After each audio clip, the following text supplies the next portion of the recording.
You're listening to The Audacity Effect, where bold moves, real talk, and zero permission slips are just how we do things. We're Jenna and Kelly, two corporate pros building bigger lives on our terms and helping you do the same. Whether you're launching something new or burning down what no longer fits. We've got stories, strategies, and sarcasm to match. Let's get audacious. Bold moves, real talk, no permission slips. Gotta give him my all. Nobody's gonna tell me what to do with this. There is no blueprint, just my audacity. Done with permission. My dreams might need a pivot, might need a new scheme. Call it Audacity Effect. Hi. Oh, hey. How's it going? It's going great. It's going great. Well, since you're in that mode, tell me about one of the worst breakups you've had. I know. It's nitty gritty. How are we defining worst? Like the most dramatic, the most emotionally tumultuous? Emotionally tumultuous. Yeah. What was the worst? Probably my divorce, because I probably shouldn't have been with him anyway. Yeah, girl. So there's that. Uh-huh. And I certainly didn't handle it well on my part either. Yeah. I've villainized him and he was not a great person. But I wasn't perfect myself. I was 20-something years old. Wait, did you justifiably villainize him, though? Yeah. Okay, cool. Yeah. All his villainization was justified. Okay, good. But also, I still had a part in it, which is the thing that's hard. Like, the two things can be true at the same time. Mm-hmm. So perhaps he did a lot of really shitty things and he wasn't the greatest person. I don't know what he is now. I don't. Dead to me. Mm-hmm. But even with that, I showed up also in crappy ways. Like, I had my own issues that I brought that maybe contributed to his ickiness. Mm-hmm. At the end of the day, I felt like I would never be heard, and then I didn't feel like safe in that space. Not like he was physically abusive, but the boundaries that he was crossing, I needed to get out, and I was done. I feel like this is a thing I've heard with a lot of women that end up getting divorced. Mm-hmm. You are done a long time before the divorce happens. I think we talked about this. Like, the moment I knew I was so upset. We had this duplex that I had purchased. It was very small, and he did something, and I went into the spare bedroom, and I got in the closet like a child, like in the fetal position, and it was just like a tiny little closet. Yeah. And I just remember sitting there because I was so upset, and I felt so like unsafe in the space, and I was like, that was the moment. Mm-hmm. I don't know if it's that way for everybody, but that is, I can see it in my head very vividly, and that was when I was done. Yeah. Because there was just so much manipulation. I felt like I couldn't get out of it. I didn't see, and I did try. I tried to the best of my ability. That's the other thing, right? Mm-hmm. If I was in that situation now, well, first of all, I wouldn't be. So step one, I'm not, and not ever will be. Go ahead. Step two. Right, but imagine if I was, because I was teleported back in time against my will. I would do it differently. Mm-hmm. I would use words and I would say, hello, this isn't working. Here's what's not working. I feel unsafe. If we can't solve this, this is going to have to end, instead of just, crash and burning the whole thing. Mm-hmm. But it was hard. I left. His family I think his dad had some money. And so I knew that if I tried to fight, we didn't have that much. I was like 25. Sure. But I used my money to put the down payment on the duplex that we lived in. So that was all my money. And I paid for the renovations of the whole thing. Yeah. And I had been supporting his ass for the last 5 years because he was in school to be a pilot and whatever else. So he should have owed a lot of money. Yeah. But I just wanted out. Yeah. And I wanted it done. And so he said, if you basically give me everything, we don't have to get lawyers. We can just do an agreement. And I was like, I just want my dog. Up guy. Yeah, he was great. I just want my dog and my horse, and I'd like that love seat. And I took the stuff from my kitchen that my family had given us for wedding gifts. And that was it. Mm-hmm. That was all I took. And I started completely over. And I actually had a townhouse that I loved very much. I made it so cozy. It was so mine. But it was hard, man. There were some very dark Yeah. evenings, because I think until you are out of this, and you and I have talked about this, I think it's showed up maybe similarly for you in some ways. Yeah. Until you are out of the space where you are so unsafe, like you are not safe enough to have any sort of processing. All you know, it almost feels like survival mode. So I've had to give myself a bit of permission or forgiveness for some of the behaviors at the time that I'm really not proud of. Yeah. But I feel like I was acting almost animalistically like a little bit because I just needed to get out. And then once I did, that was when I didn't ever want to go back to be with him. But I had to process all of the stuff that I hadn't been able to. I sort of like knew it was happening, but I'm not articulating it very well. But no, I know what you mean. So there was very many nights of just crying on the couch, for drinking way too much wine, eating wine and popcorn for dinner every night. There's no such thing as too much. Yeah, that's true.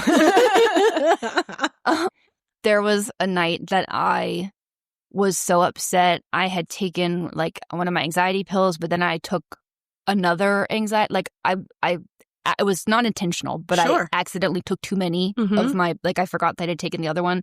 And then I freaked out and took myself to the ER because I was like, and then they made me stay there because I thought I was trying to kill myself, which I wasn't.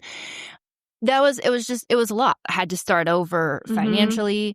Then he showed up at the house once and scared me. Like I had a weapon by my bed because I was also scared. Yeah. Yeah. So that was a lot, but that was probably the first thing that I ever did in my adult life that was standing up for myself and doing what I want because I wanted it for me. And then there was a whole bunch, I'm not there yet, but then there's like a whole bunch of other steps in between getting from there to here.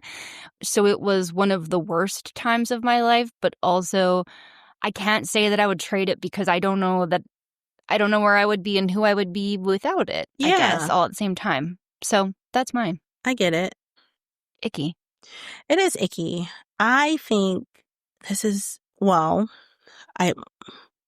the worst breakup, I guess, was my marriage, my divorce. But the most emotional was, I think, the one that I learned the most from in my life. It has been like the one with my college boyfriend, that one. The one that proposed to you at Thanksgiving? No, not that one. No, that was like high school. Yeah. But, I was like, really? That one? You seemed way out of your league. Nah, he wasn't that anymore. No, I dated someone in college and I dated him initially under the guise of like, this is going to be fun. Like, I think I could love him and this will be a fun thing, for me and get to know somebody new. I always worked under, I don't know if I ever told you this, but I never, ever, I didn't want to get married and I didn't want to have kids. Like I never thought that I would ever have married. And so with him, and I was so young, I was 21, 21. Same. And I thought like, holy shit, like I actually might get married. Like it was the first time I had really considered that and really well integrated into his family. He and I were together, 5 to 7 days out of the week. He was also on the football team. And so he was traveling with football, but we were together literally all the time. And it was really just a lovely relationship and I was very happy, I thought, but I also wasn't ever really myself because I was scared to be myself. I was always putting on a show for that. And we had there was this period where things felt weird and it was right before summer. We left for summer and he told me, he was like, this isn't working for me and I think we should break up. And I was like, wow, okay. Are you sure? And he's like, yeah. And I'm like, oh. It just came out of the blue? Out of the blue. And so like that summer, not kidding, that summer I just dated a few people, something fun to do. But I always knew we'd get back together, which we did right before school started. It was only a couple months. We got back together. And we were together for a great bit. And again, I was like, oh, yeah, I'm definitely, this is I guess I'm getting married, you know, to this guy. And he had said to me, like, you know, the next step is marriage for us, like, for sure. Like, I don't see any other way for this. And I was like, yeah, me either. And one day, out of the blue, he was like, you know, I just don't think I can be in a committed relationship. And I was like, what? What the fuck? You know? And so it's like, what do you mean? Because we've been in we've been in that. Are you becoming polyamorous? What does that mean? Yeah. And we broke up. And that was not the hardest part about the relationship. The hardest part was I found out that after we broke up, I found out it was like every single day for about 3 or 4 weeks, I found out that he had been cheating with all of these people around campus. Ew. I know. And I had no idea. I had a friend that told me, and when I told the guy about it, he was like, he's lying. He's just jealous. Like, they're all jealous. And I believed him. And he had literally slept with so many people, which I still, to this day, have no idea how the hell he pulled that off because we were together all the time. Like, whoa, I don't even know what you were Houdini. doing. Yeah. Houdini. I'm guessing it wasn't very pleasurable for them if he was in and out so fast. I guess, but God, it was crazy. And so going through that, like that was my first depressive episode. And, you know, that led to a lot of amazing healing. But with that, it's like I was in bed for weeks, you know, like could not function, but didn't know what was wrong with me. I had no language for that at the time. Sure. And then, yeah, it just changed me so much. But it was so crazy going through that kind of hurt that young and not understanding it. Yeah. And so, God, we're here, but this is not even what we're supposed to be talking about. But I just think that Who it's cares? kind of, Let's go with it. I know. I think it's kind of crazy how, like, the most devastating things in your life change you. Like, how they change you for such good, you know? And you always think, like, I remember that my grandmother would always say, girl, keep living. And I was like, that is the weirdest thing to say. But when I think about it now, holy shit, keep living. Because what comes out of that, like, horrible, horrible pain can be so beautiful if you just keep going with it, you know? And so I often think about, not about him or the breakup or anything, but just how much I learned from, that was the first time I started going to therapy.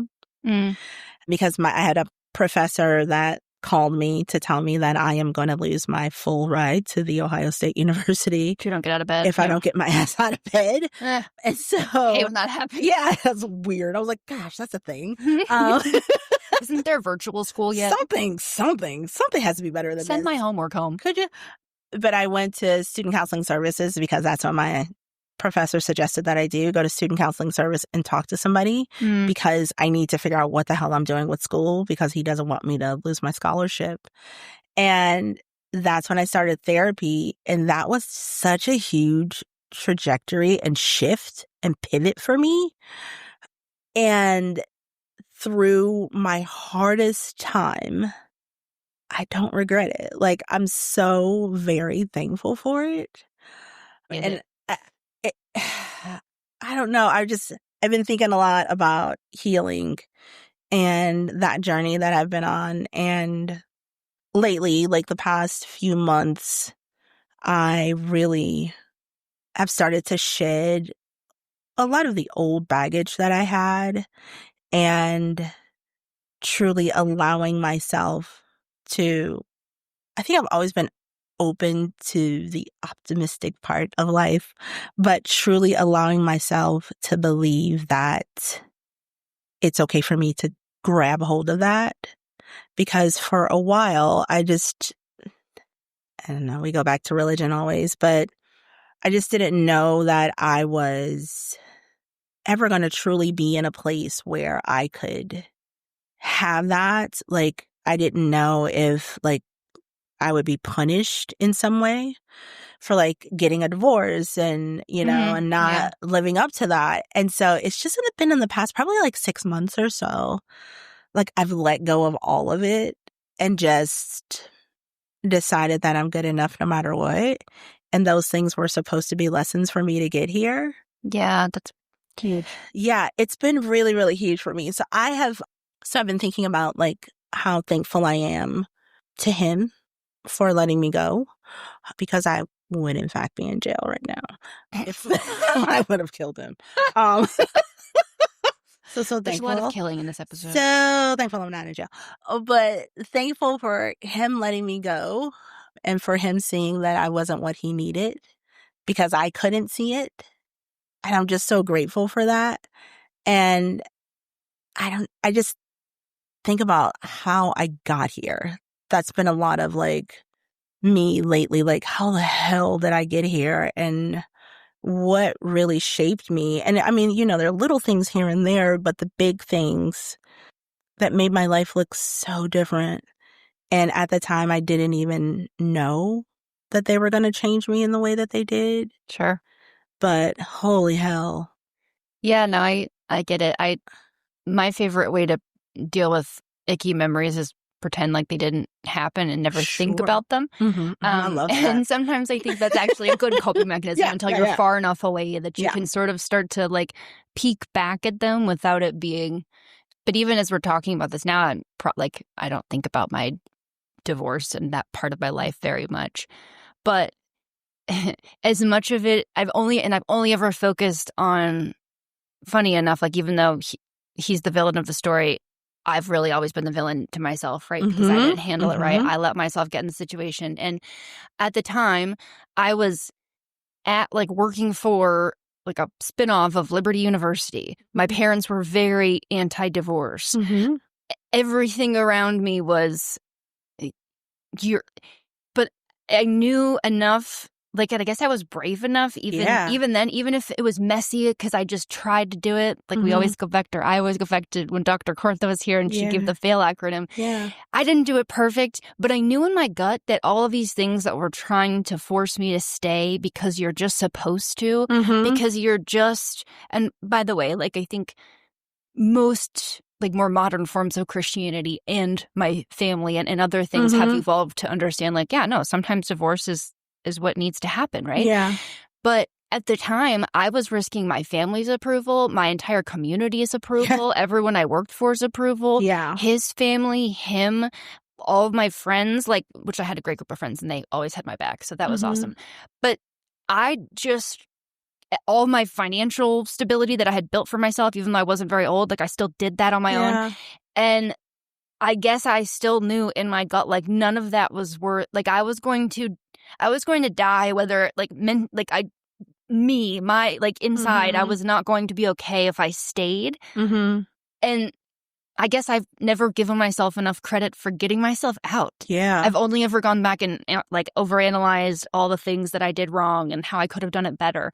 But damn it, I got out. And you got out. I did it. And then I figured it out after. And the one good thing about that, so that's like, I'm glad I had that relationship because, and I think I talked about this before, but the thing that set me off, which I'm sure he didn't know it, but almost the entire time I was with him, I had like a raging eating disorder going on. So I don't know was I even mentally there all the time? Probably not.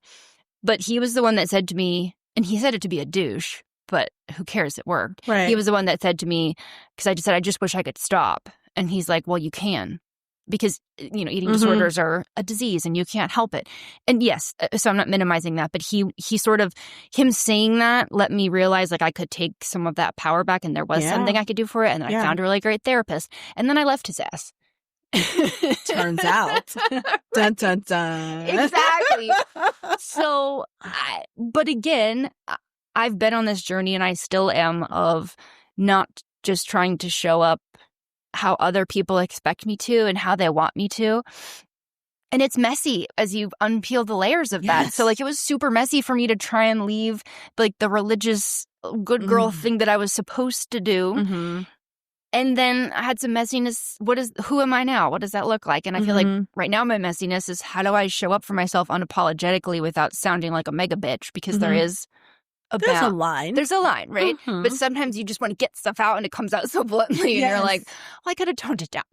My delivery could have been better. Well, maybe that wasn't the right way to say it, but I meant it. I did mean it, but I maybe didn't have to hurt your feelings quite so much when I said it, right? But I guess it's all this evolution and there's different layers that we continue to shed. And to your point, well, I don't even know how to say it.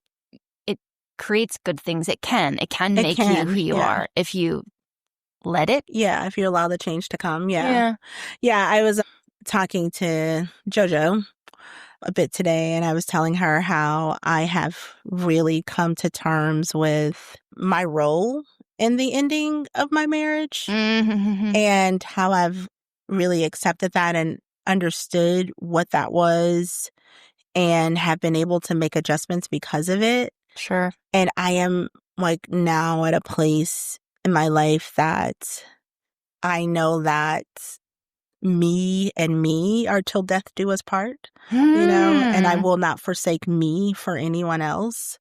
And I had to get there. Yeah. And I'm so thankful for my ex-husband for the lessons that he gave me to get me here. You know, and I'm so thankful that I now understand that truly, no matter what happens in my life, I have me and I will never leave me. So I'll never be alone. You know, I'll never be set aside for anyone else because I have me. I don't know. It's just, I've been so very grateful lately for everything that I've been through because it just makes me so hopeful for what's to come. Yeah, because I'm here. I was listening to, I'm giving a shout out right now because I'm going to manifest this. My dream is to have Jen Hatmaker hang out with us and like sit on the couch and like chat it up with us or sit here at the table with us and chat it up with us. I love Jen Hatmaker. I love you, Jen Hatmaker. But I just finished listening to last week, I think, Awake. Yes, it's on my list. You told me. Yeah, her newest novel. And she talks about her evolution and she starts with the ending of her marriage and how that ending was the beginning for her. Yeah.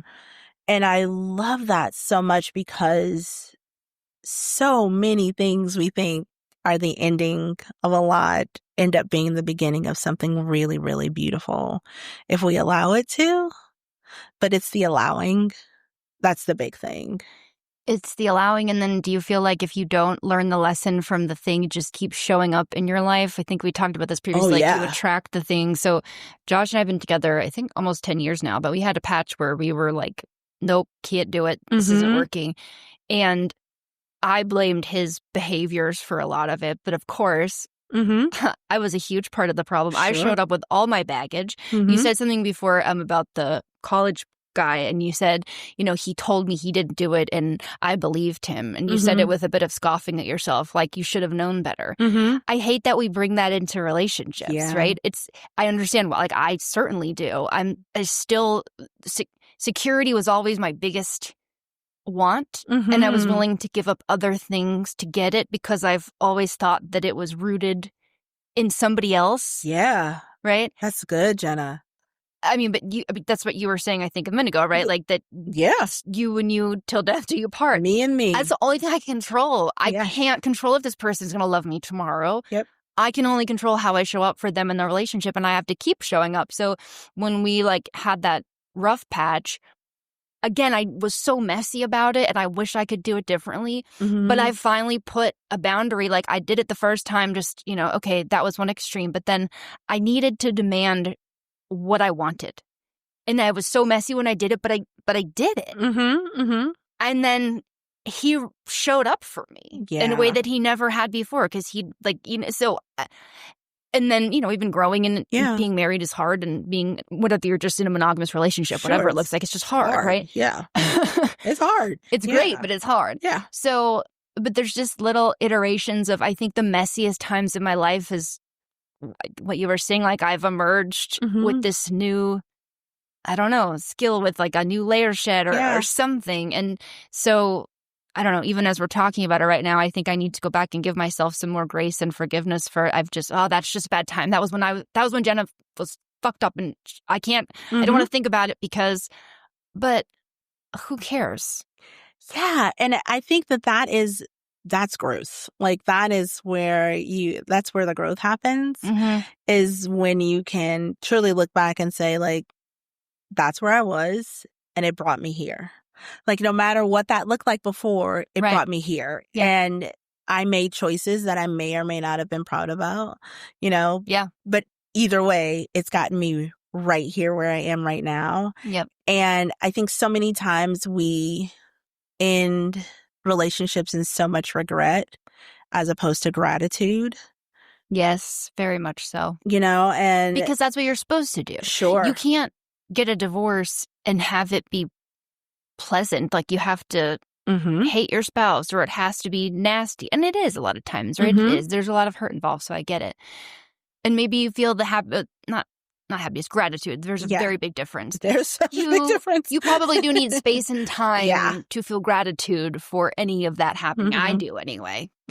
But yeah, sorry, I interrupted your train of thought. No, keep going. I like that because you do. You have to, I don't know. I was also talking to another friend today and she is going through a divorce and she had a very long marriage with a lot of emotional abuse. And she's out of it. And not only is she out of it, like she's out of it and she is just fucking crushing it.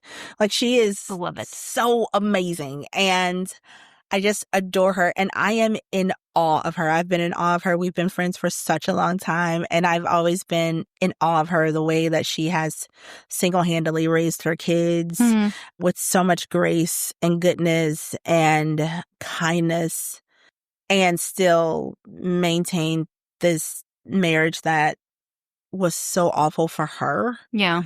But the family was what she wanted to do, and she's just been in it. And so she's finally left this fucker, and and she moved on. And like, she didn't just move on. Like, she found a way to make it without him. She was a stay-at-home mom for over 20 years.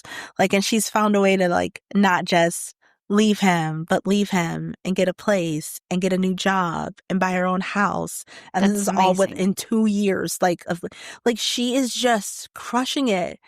And she worries that because he has a new girlfriend and she lives with him, like she may not have like really shown him who she really is. Like she hasn't won.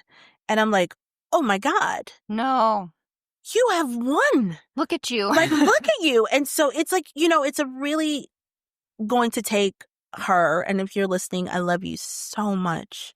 Like, I think it's going to take you to take a step back and be grateful for what you've learned. Yeah, she just got to be grateful for what she's learned and how it's gotten her to where she is right now. Like, she's crushing it. He couldn't do there's nothing he could do to catch up with her winning at this point because she's thriving without him, you know? Right. And the peace, like when I left and I had my townhouse that had, I don't know, I didn't even have a bed. I had to have a bed delivered. So I just slept in my love seat for a little bit. Yeah, I know, you know how that is. Yes. But I didn't care because I could finally breathe. Girl.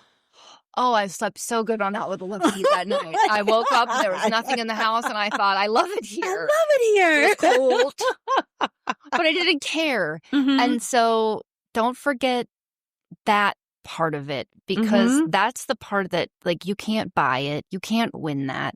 You can only get that if you stand up for yourself. And I think as women especially, we're just so conditioned to not. We're so conditioned to like give in. We don't even know when we're doing it. Yes. When we're just changing ourselves to make ourselves more convenient for other people. And that's not even the other people's fault. That's, I don't know if it's a fault thing, but like that's our responsibility to start seeing in ourselves and say, oh, I don't want to do that, because then you're depriving the world of you. Who are you? If you don't know, you can't share it with the world. That's so true. And I don't know who I am yet, but I'm starting to figure it out maybe a little bit and like lean into the parts of me that are authentic and start getting rid of some of the things that feel performative or like I'm doing them because I want to make other people happy for the wrong reasons. Yeah. Right? Yeah, I actually ACs was looking at Jenna before we started recording and told her, like, I could see it. I see it. I see I've the also change. been skincaring them. Sure. But I can see but I can see the change in you. Like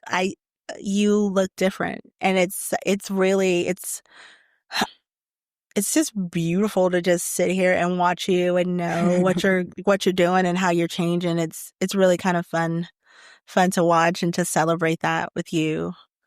I was talking to one of my kids, I will not name, and I'm about to make some really big changes, in my life. And she was not happy about it at all. And, she was concerned in truly how it's going to affect her and change her life. And I said something to her that I never, ever thought I would say. And I told her, I was like, I have literally lived the entirety of my life for everyone else, for everyone else's approval, for everyone else to be happy around me.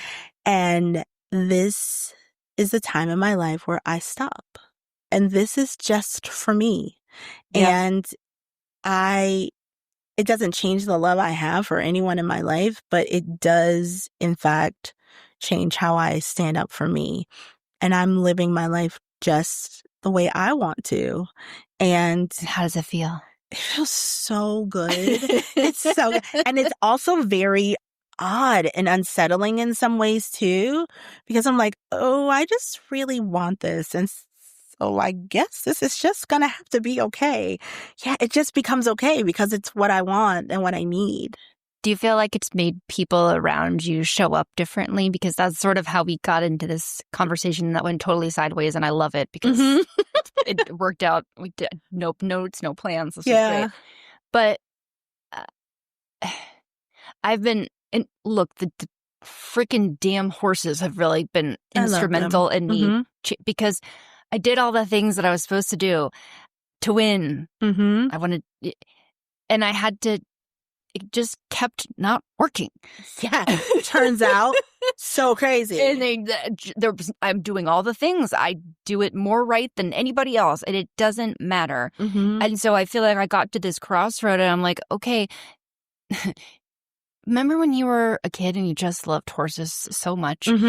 I think I lost that because I was so caught up in, and look, I still want to win. I like winning. Sure. Winning's my favorite. Who doesn't like winning? But the part of me that loves horses, it has nothing to do with competitions or winning. It's that bond and that connection that I have when I go down to the barn and they're nuzzling on your hair or they're demanding dinner because they trust you so much. And I have the privilege of having that bond with that thing and I love it. And it's just been a part of what's changed my perspective. When we went up, I was terrified to drive the horse trailer before. And I'm like, no, I can do this. And you totally did. And I've had to advocate for that damn horse because people told me he was fine. And I know it sounds silly perhaps, but for me, it was the difference because I was waiting for somebody else to show up and be the expert. And it was my moment to be like, no, you have to be your own. Like you have to do it. And just, I was afraid of doing new things too because I didn't want to show up as a failure. I can only show up and, and, I don't know. I'm off on a tangent, so I'll bring it back. You're but not. I like it. I don't know where I was going. I was going somewhere good, and then it dropped off. It'll come back. Maybe. But yeah, I think that I have learned so much from the ending of my marriage and not necessarily about anything other than me and my resilience and That's a good word. how I could really lose everything, literally. Everything, and still be okay. And I was worried about how this looked for the church, my family's church, my family, my friends, my neighborhood, the community that I loved for 20 years. Yeah. I was so afraid about disappointing all of that. And, cream rises to the top. Like the people that are supposed to be in my life are in my life throughout all of this. And the ones that are not supposed to be in my life, like that chapter is over, and I had to get there and understand that, but the common denominator in all of it is me. Yes. My thought came, which ties into this. So it's great. Do you feel like the more you've set boundaries and just become like the more authentic to yourself that you become, even people that may be stuck around after, there's a shift a little bit. It's like people don't like it because it makes them uncomfortable that you're doing, and it creates questions and, well, are you sure? And perhaps some of it is genuine care and concern, but I think a lot of it is, if you can do it, then that means they can do it, and they're not. Yes. And they start to compare what you're doing to what they could or should be doing. Yeah. And I hate coulds and shoulds. Like, please throw those out the window. But they start comparing that, and then they project that bullshit onto you. And that has happened to me in several relationships. And I am happy letting those go. Yeah. And I don't know, like I'm really at a point where I do know, actually. I'm at a point where I am okay letting go of things when they are done. That's a good one. I hard one. Didn't know that I could be here, but I am truly okay of letting go of things when they're done, because it's like the most dangerous thing in the world, getting divorced, because now I know I can survive. Like, I have a lesson now that I didn't have before, a very dangerous one, and I could lose everything and I could still survive. You know, I moved in this house. I love that reframe. Yeah, I moved in this house. I had my office furniture and my clothes. And that is all. And then there was a lot of furniture building that happened in here. Yes, there was a lot of furniture building that happened in this house. But I did it. I didn't have a goddamn spoon. Like, I had nothing, you know? Like, I had absolutely nothing. Yeah. And now that I know that, that's a whole new ball game now. Like, now things are different, and I know that I can choose me, choose my happiness, choose my heart, and I am going to be okay. But when I don't, that's when I suffer. Yeah. Yeah. I think I've always had the tenacity. If I decided I was going to do something, I made it happen. So even leaving the ex and starting over, I just knew I would figure it out. But where I've derailed myself is, like, I had that card, but I let that resilience, tenacity, whatever it is, show up in ways that I thought I was supposed to, I guess, right? Yeah. So it was misguided. So I've not been using my powers for maximum good. Some of it. Some of it, sure. So that's what I would like to do. So I love the word dangerous that you said, because that's what I want to be. Because if you pair the tenacity and resilience and the I will make it happen, because I always, like, I believe in myself to figure it out, with now I'm going to apply that to whatever it is that I'm made for in this life. Look out. Here we come. Look out. Here we come. Like, yeah. Yeah. So I don't know. I think that I guess the most important part of where I am right now is that every time I choose me, I win. Yeah. Every single time I choose me, I win. And I would love for other people to see that when I stop living my life for everyone else. And my God, there's a lot of people, guys. So exhausting. There's so many people. When I stop doing that, because doing that, I was not winning. No. I was not. No. Winning. There's no winning. You're just tired a lot. It's tired. And no one's ever really happy, because you're always failing. You can't be all things to all people. No, you can't be all things to all people. Even if you're really close to doing it. And I mean, it's bullshit. And you're not fooling anybody, you know, with it. Yes, although some people will want you to stay there because it's more convenient for them. But when you choose you, if you're thinking, well, does that make me selfish? No. If you choose you, you will show up a million times better for the people that you care about in your life than you ever could if you were trying to not choose you. Yeah. And I think for a long time, I equated choosing you with, if that's being selfish. It's not. I mean, it could show up that way, not the way that we're talking about. Yeah. Yeah. But yeah, it's healthy. Yeah. It's so healthy to make sure that you are okay, because when I am not okay, nothing around me is okay. No. Nothing works if I'm not okay. And I think it's derelict at this point in my life. I understand that it's derelict to not choose me. Derelict. It's not choose What a good me. word. Yeah. So ACs, perhaps this resonates with you also, and I hope you think about how you can choose you more. If you are, celebrate that you've done that. Yeah. If there's something that you feel you failed or that you were messy at, so what? Like, what was the good part in it? What was the growth? What was the big thing for you? Yes. What have you done, or what do you want to do to get closer to the choosing you? And if it's, then I'd love to know how it makes you feel. Yeah. Because it's starting to make me feel really strangely fulfilled and content in a way that I've never been in my entire life. And I feel like you're just like on the iceberg of it. You are. So I'm really excited.